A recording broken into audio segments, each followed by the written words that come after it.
One more sleep, and then it's football time in Tennessee on the third Saturday in October, a game that Tennessee very easily can win and really change the trajectory, whatever that word is, of the season. Do you agree with me? All that and more coming up right now. It's your Friday Locked On Vols.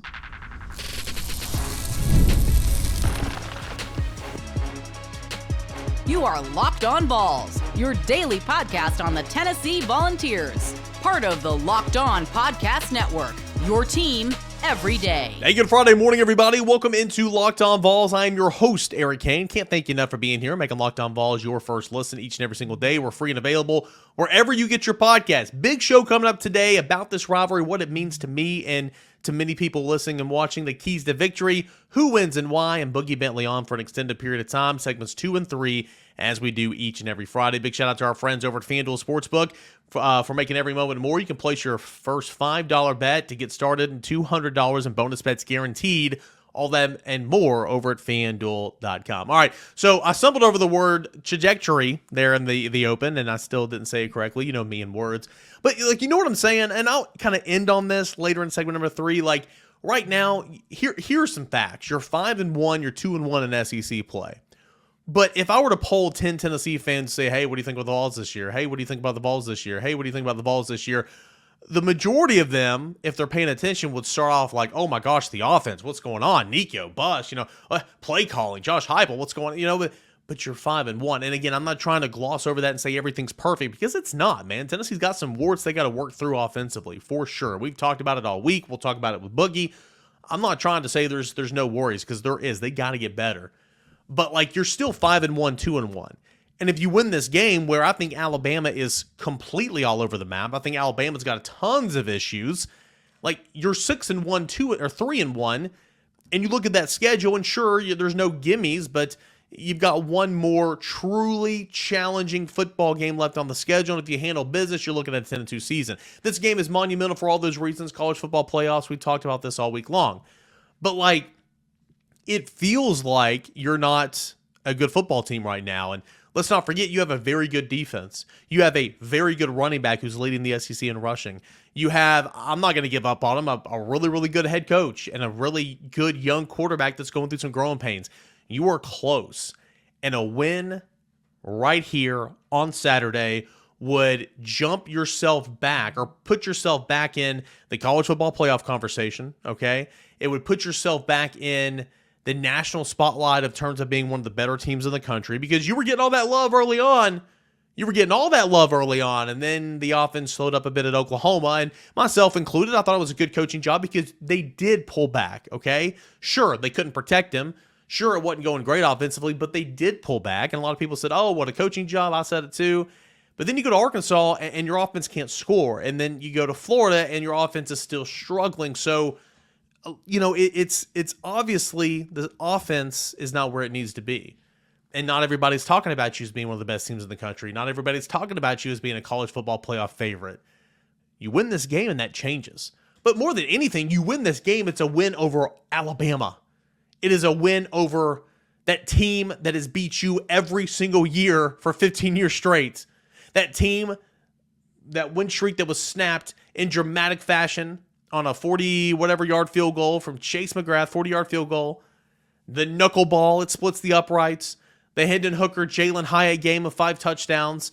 A game where Tennessee fumbled at its own 10-yard line. Dallas Turner scoops and scores, and you thought Tennessee was giving it away. What a beautiful win. You can win. A win on Saturday means you have won over Alabama in back-to-back games at home for the first time since 04-06. We talked about the first time, beating Florida at home for the first time since whatever that just happened. Do it again this week. You beat your rival. You beat a team that this game means so much to so many people, and you put yourself back in position of being a national, conversational team, right? About being one of the best teams in offense that is responding and getting better at a couple and complement that defense. That's what this game is. Can you win this game? Yes, you can. You can't get shut out in the first half. If I'm Josh Heupel, I'm taking the football if I win the toss. Offensively, move down the field, attack a secondary that's built. You got a freshman, you got a couple of transfers in there. It's brand new. Attack that secondary. Okay, Dylan Sampson has got to get the run game going in the first half. More than anything, though, be who you are, but go with what's working in this football game. If Alabama gives you the intermediate to the sideline, hit the intermediate to the sideline and go, go, go. Florida was giving that to Tennessee all game last week, all game, and Tennessee hit it a couple times and went away from it. Do what's working for you, okay? And don't be so impatient that you look for the home run when you could be getting 6, 7, 8 yards a clip, okay? I truly think if you get some of that, the tempo is going to return, and then this offense will open up, and you're going to be close to hitting on some of those home run balls that you were just so close on last week. So close on. Defensively, linebacker's key. You can't let Jalen Milroe take over this game. He's going to make plays. You can't let him go Superman, okay? Because I don't think there's a whole lot of playmakers in this football game outside of Ryan Williams, outside of Jalen Milroe. Offensive line's pretty good. Defensive end's got to keep him contained. Safety's got to help out on the quarterback. Linebackers, Jeremiah Telator, Arian Carter. This is your game. I know you're sophomores. I know you're early into your career. This is your game. We talked about it all. Mix up the back end, run some cover one pirate, which puts a safety down in the box a little bit to spy the quarterback. I think that's something Tennessee's going to do a little bit this week. But more than anything, Tennessee's got to win third down on both sides of the ball. Offensively, Tennessee, or I guess defensively for Alabama, Vanderbilt was 12 of 18 on third downs. The last 2 weeks against Vanderbilt and South Carolina, the Crimson Tide have allowed 19 of 33 third down opportunities to opposing offenses. 2 of 3 on fourth downs for opposing offenses in that span as well. Go back to the Georgia game where the Bulldogs weren't very good on third downs. They were very good on fourth downs, 5 of 5. Keep Jalen Milroe off the field. That's what the Crimson Tide defense has been doing. That's not a really good strategy because he's your best weapon.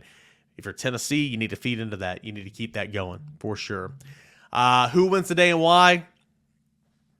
I think the Neyland effect's huge. Give me Tennessee to win at home. Give me Tennessee to win a close one at home, knowing that, and we talked about this on the show yesterday, knowing I don't have a whole lot of confidence in this, but I like Tennessee at home because I think these two teams are very similar, and I do not have a whole lot of confidence in Alabama whatsoever. The only thing I have confidence in Alabama is that Jalen Milroe is a stud and that he is going to make some plays in a big-time way.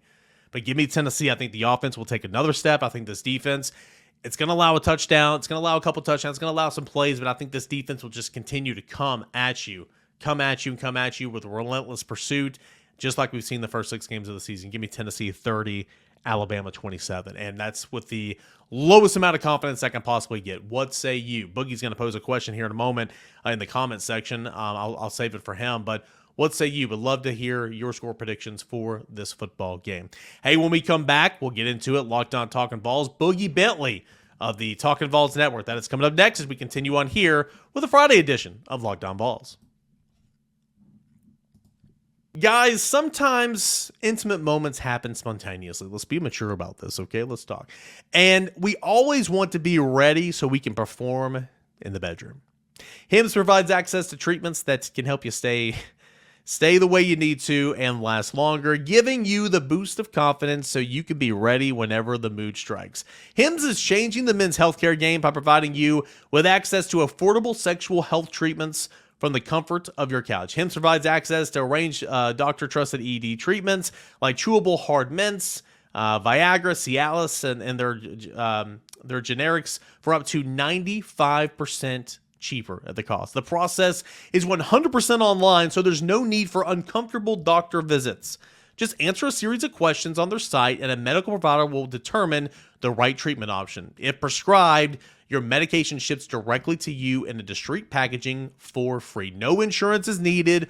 One low price covers everything from treatments to ongoing care. Hundreds of thousands of trusted subscribers. Hims can help you find an ED option that works for you. Search your free online visit at hims.com/lockedon.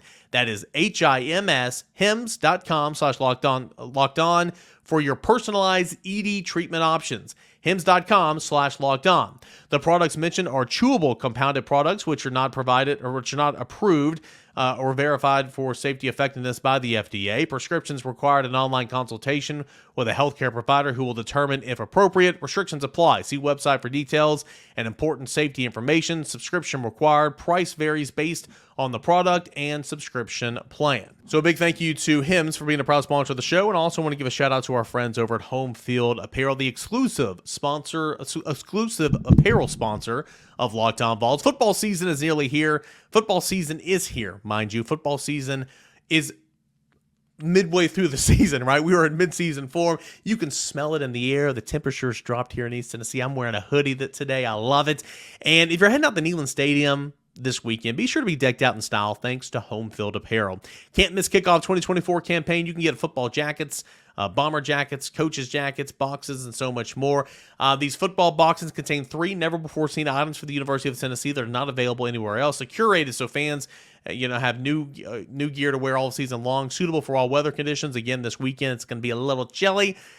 These Platinum Box VIPs have a new hat or ringer, VIP koozie. It guarantees you 20% off early access to Tennessee football's releases throughout the 2024 season, so no more missing out on Home Field because it's sold out, all right? It's a premium collegiate apparel brand, that being Home Field, based in Indianapolis. Their focus is on creating incredibly comfortable, officially licensed apparel with vintage college designs. These designs are beautiful for Tennessee. You got Pride of the Southland Marching Band.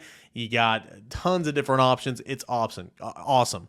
Get started today at homefieldapparel.com. That's homefieldapparel.com.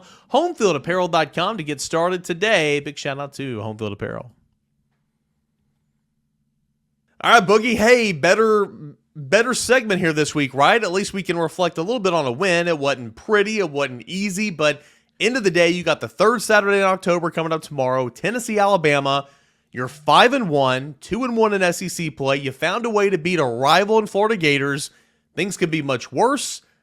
It's a really, really good time, and it's exciting because another massive football game's coming up at Neyland Stadium tomorrow. Yeah, it could be much worse. It could be much better, but I think the old saying is things aren't always as bad or as good as they seem. It's such an intriguing matchup, man. Third Saturday in October, rivalry game, Tennessee, Alabama. It's an orange out. Tons of kids, man. A lot of kids going to be on campus in the world of recruiting. Class of 26 guys. George McIntyre is going to be here. David Sanders. Just a huge opportunity for Tennessee on the field and off the field.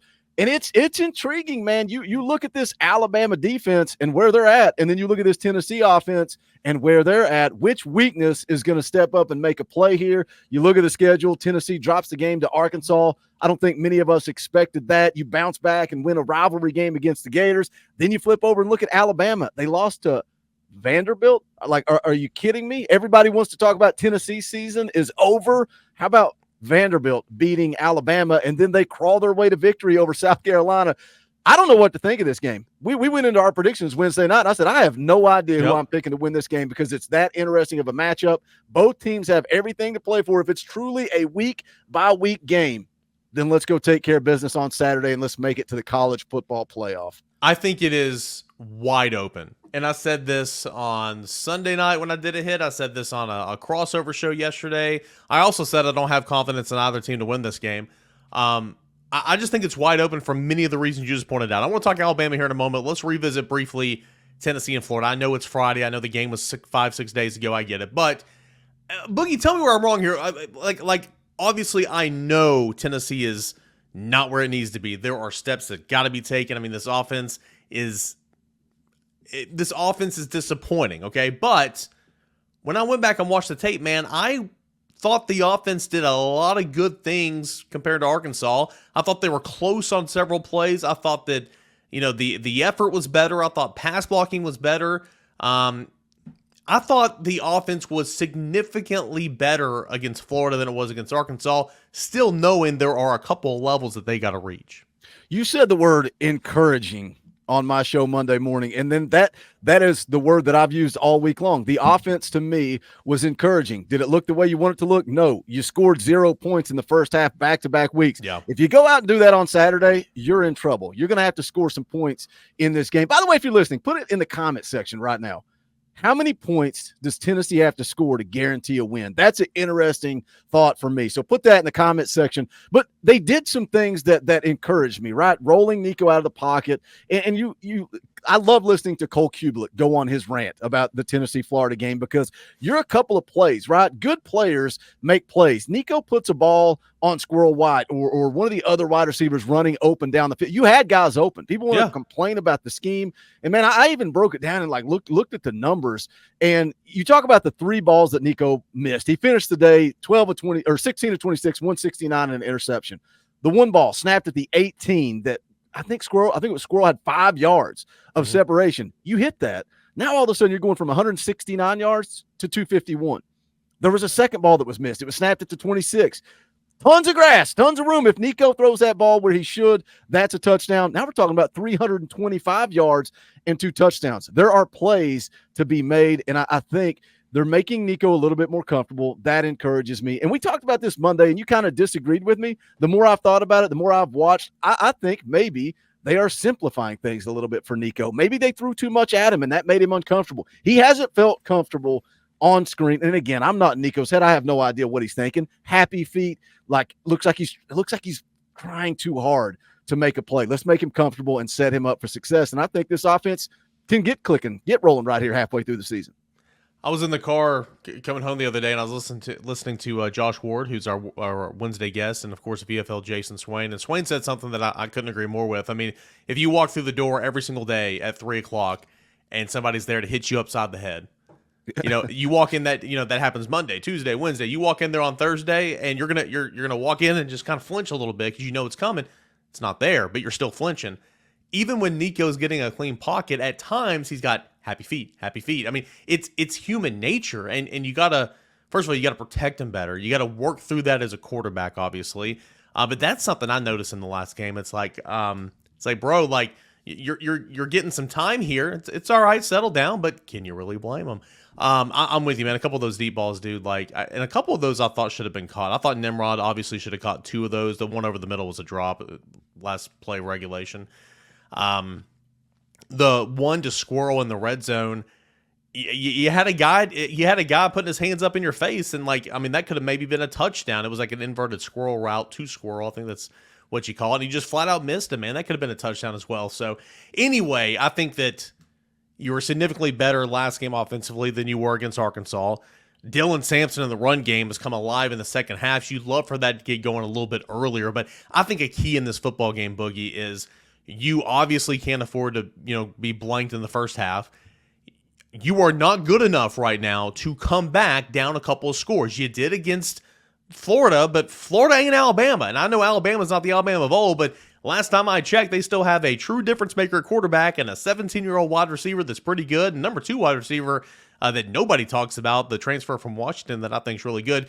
You are not good enough offensively to erase a 14-point deficit. So you have got to get off to a better start. And I know that's not breaking news here. You dig yourself in a hole. I don't care how well your defense is or the defense keeping you in the game. You're not good enough right now. Okay, so I think first quarter is going to be huge. If I'm Josh Heupel, I'm winning the toss. I know you always defer. I'm taking the football, and I'm going to score.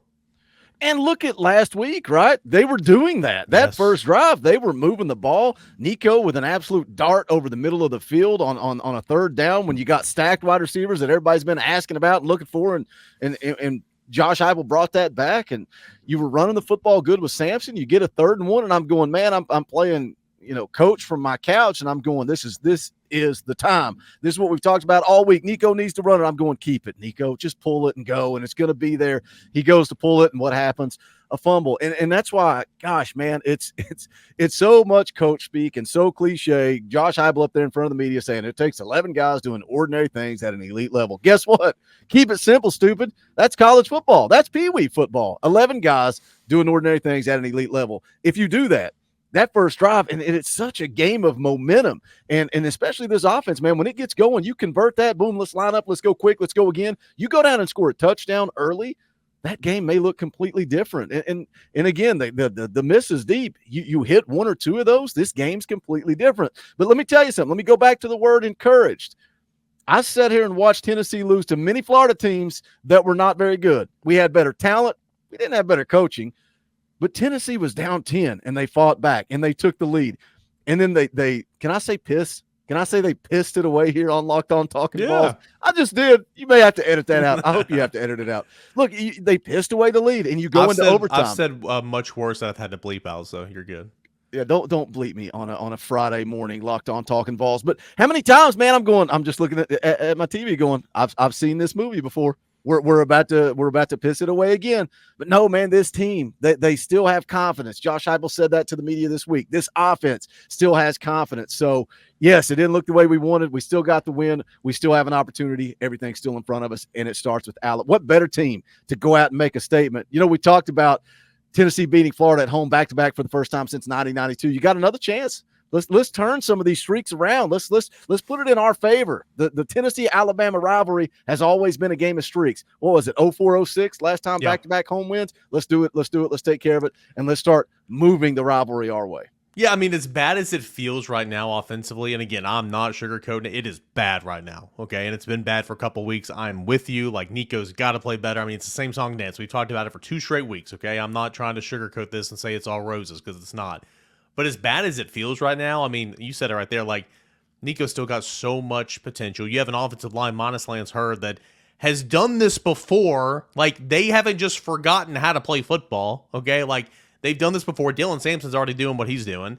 You're a little bit banged up at receiver, but gosh, you've got so many, and if you got a 5-star waiting in the wings that everybody wants to see. Like, and you were much better last week than you were the week before. So, like, it is not time to, it's not doom and gloom. It's not over. This offense still possesses so much potential. Like, I wholeheartedly believe that this isn't who this offense is. This offense is going to bounce back. And is it going to be what it was against Kent State and UTC? No. Is it going to be what it was in 2022? No. But is it going to be a respectable offense that's got some explosive and runs the football very well? Yes, I truly believe that's the end game. And I think that it starts against the Crimson Tide. Why, though? Why will it start against the Crimson Tide? Why is this game of all games going to be the turning point for the Tennessee offense? Well, Boogie and I are going to talk about that Alabama defense and the Alabama game overall when we come back here on a Locked On Talking Vols segment here on a Friday as we get you set for the 3rd Saturday in October.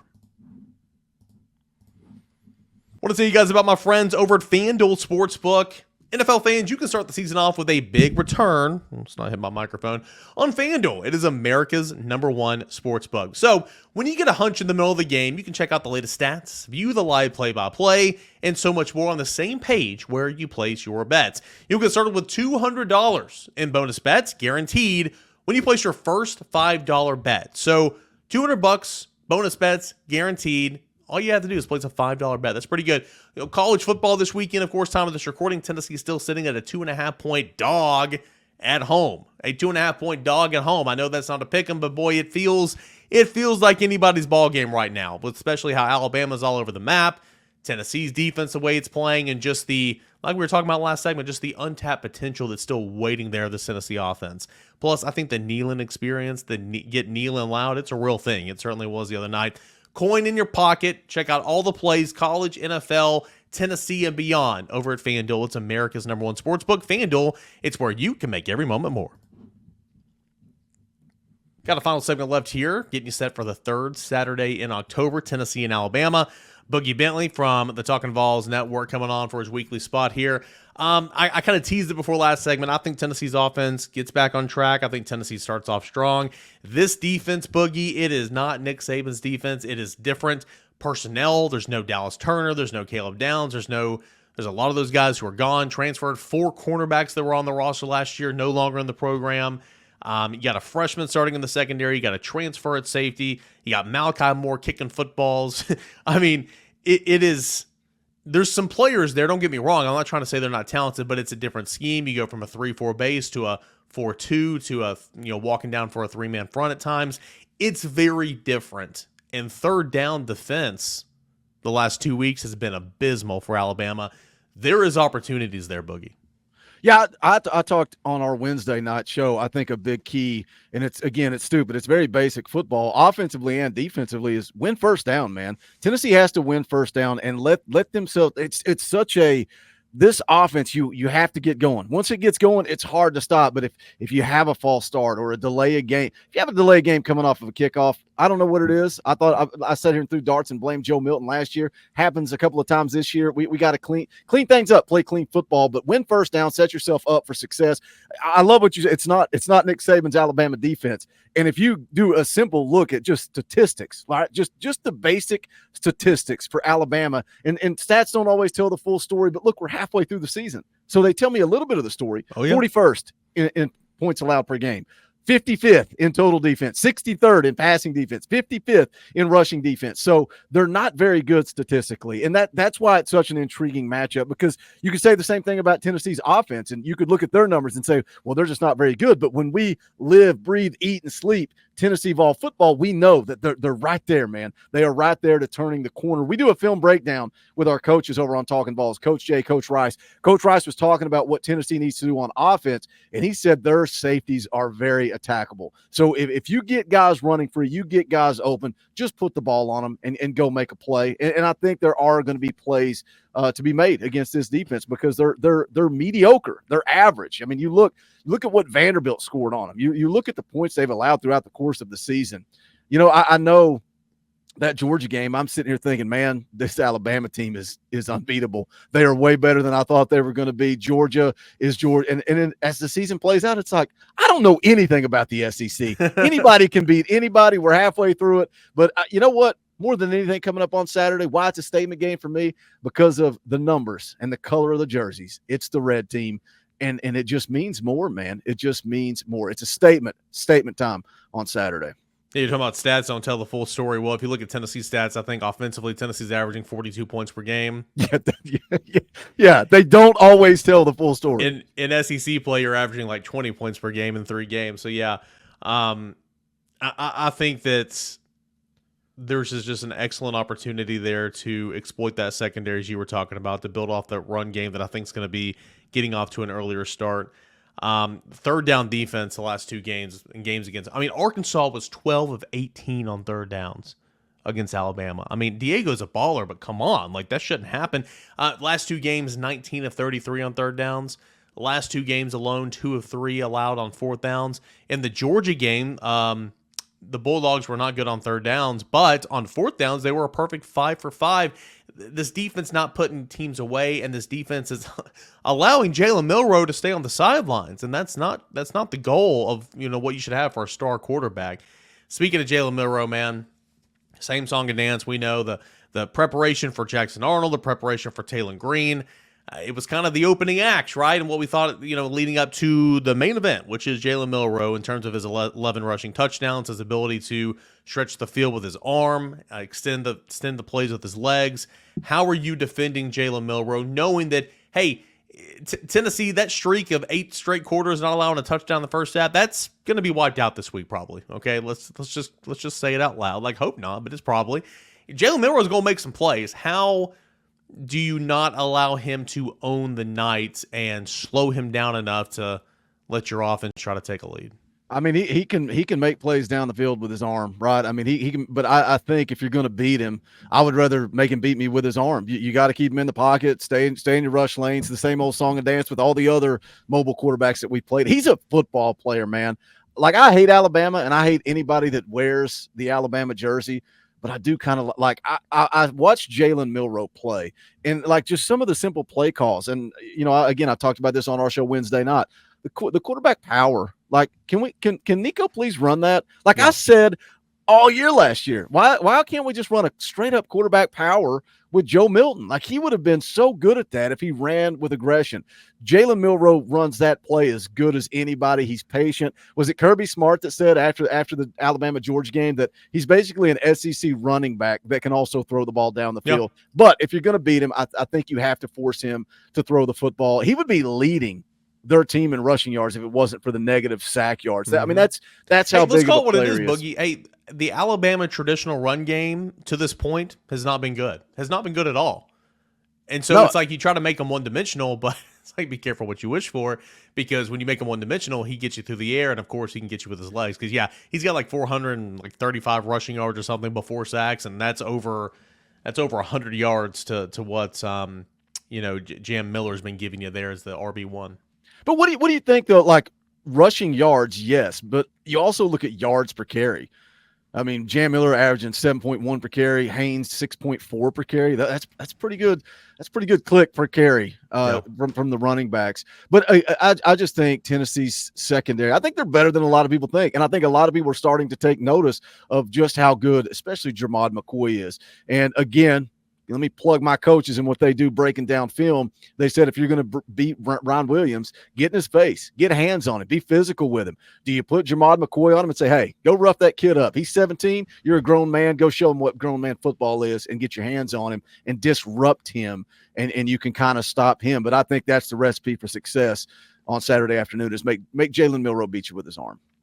Unless you're a man coverage, I don't think that you're gonna see the follow technique. That's not what Tennessee does typically. Mm-hmm. Like I thought maybe they would follow KC Concepcion and NC Nope. State. They didn't do that for the most part. I think you got McCoy's the boundary corner on one side, Gibson's the boundary corner on the other. And unless they line up and go in motion, I don't think you're going to have that follow technique. So I think both those guys, I think the corners have been obviously really good. They were so good the other night. And Tennessee's going to need them. Get hands on them, rough them up a little bit, slow them down. Again, it's like cornerback is the hardest position in all of sports to play.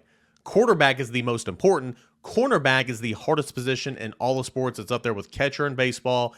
It is just very, very difficult because you are literally back turned to the goalpost, tasked with covering a guy. You have no clue where he's going and you don't know the count. And he's got the advantage because he's looking straight ahead, ready to sprint. Like, it's so difficult, right? But it's all about timing, man. I mean, if you can just disrupt the timing, make him have a misstep or whatever, that can play a big role. And I think Tennessee's going to have to try to disrupt that timing with Bernard, with obviously with Ryan Williams and so on and so forth. All right. Florida's probably I don't want to speak for you. Okay, I said this. I don't know if we talked about this. We got a couple minutes left here. Florida was that game for me growing up, right? Like my demo. I know you're not that much older than me, but my dad would say Alabama. My grandfather would say Vanderbilt. But they're all important. Of course, Georgia and Kentucky are huge games. Florida was that game for me, but something about Alabama, right? I mean, I remember when I was a kid, you said it earlier, like series of streaks. Tennessee whipped Alabama all the time, you know? And then Alabama went on a run, and then Tennessee got them a few times, then Alabama went on the long run, which was not great.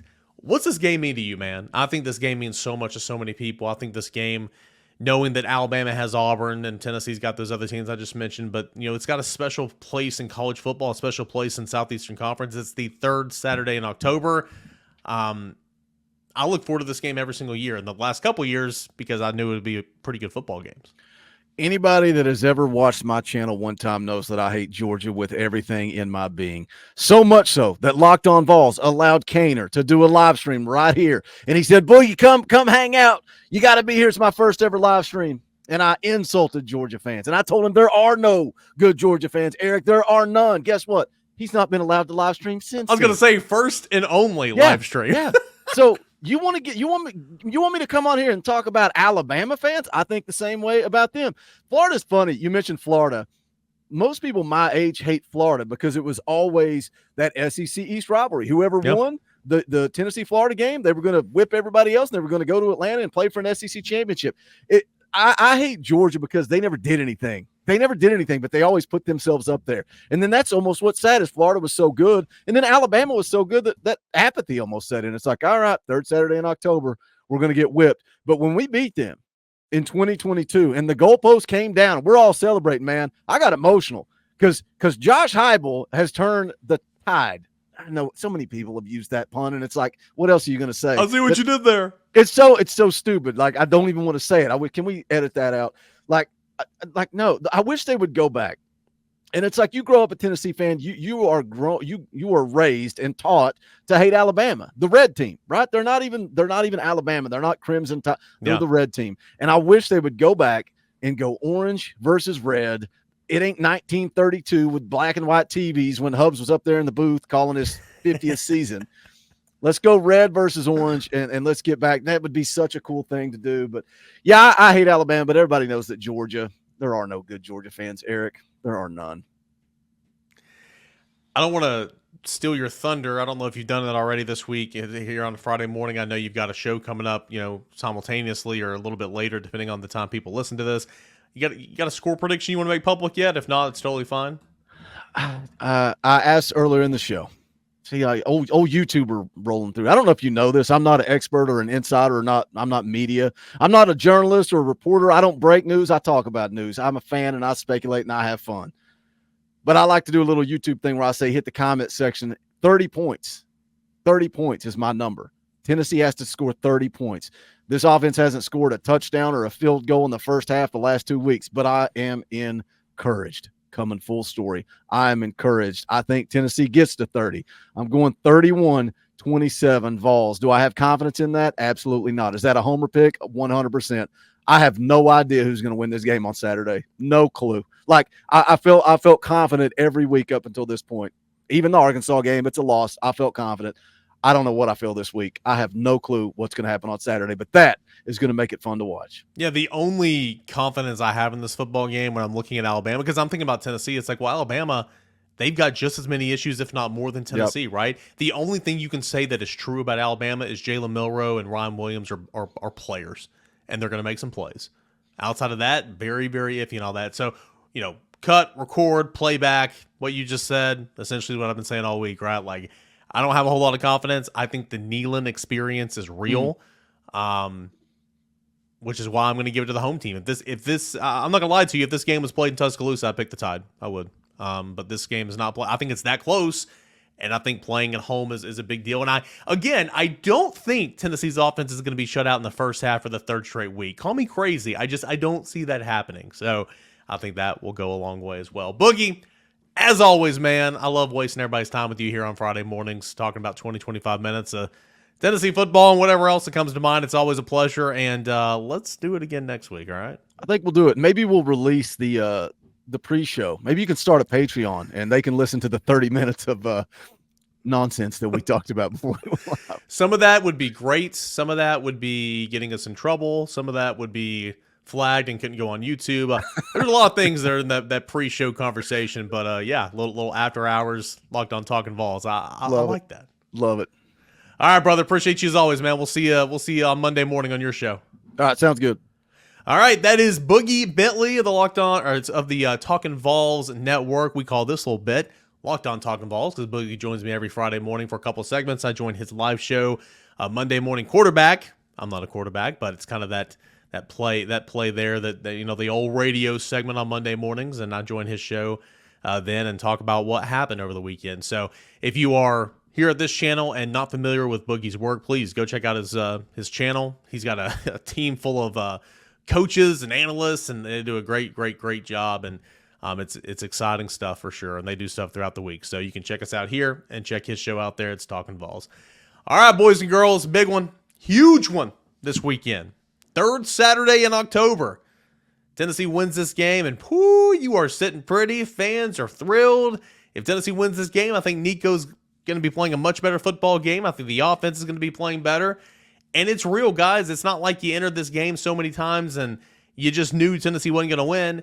But it feels like you entered this game and everybody's so mad at the offense and mad at Josh Heupel. Boys, girls, friends, family.